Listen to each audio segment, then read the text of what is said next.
अपहर अमित अपहर।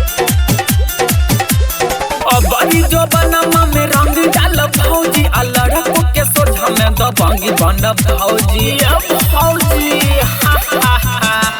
अबरी जो बनम में रंग डाल भौजी आ लड़को के सोझा में दबंग बनब भौजी।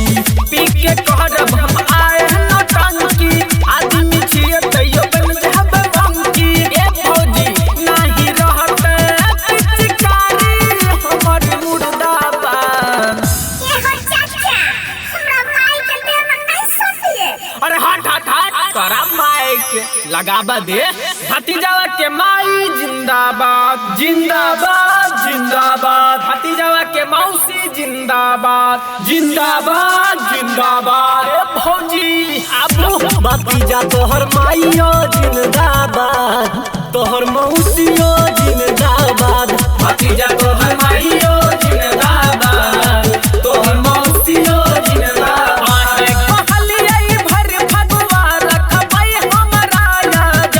भतीजा तोहर माईयो जिंदाबाद तोहर मौसियो जिंदाबाद। भतीजा तोहर माईयो जिंदाबाद तोहर मौसियो जिंदाबाद। अही सन के भौजी के बाजार करम देल जाइ छै। आबू ने ये हुरदुम खेल खेलबै ये होली में सत्संग नहीं चाहिए भौजी।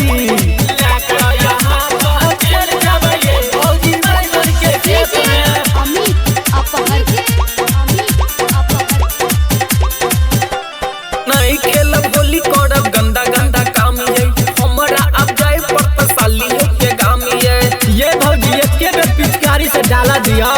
देवर भौजाई के छिए होली के चुनाव रंगबा डाला दिया ये हमर भौजी। ए ना छुछुआई के नहीं हमरा डाटू जाने आहा छी बड़ा का खेलार भौजी। आहा के बहिनो के डालना बिना छोरा बनाहिया। बाबू रे तू घर जो तो घर रे भीतर जो।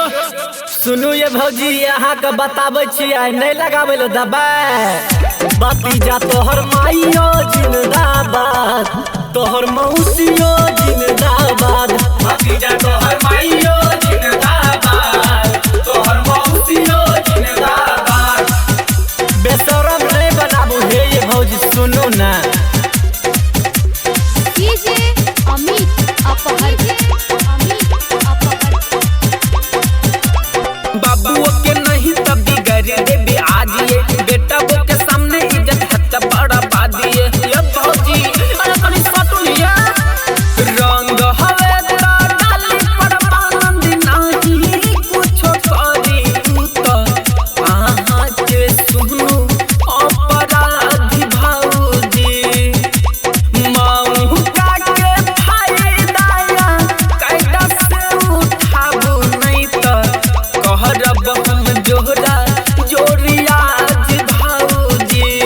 सुनील फारूक डाल देता के बहिनों का आज अब रिलाइन पार जब रे भतीजावा रे भतीजावा। भतीजा तोरी माहियो जिंदाबाद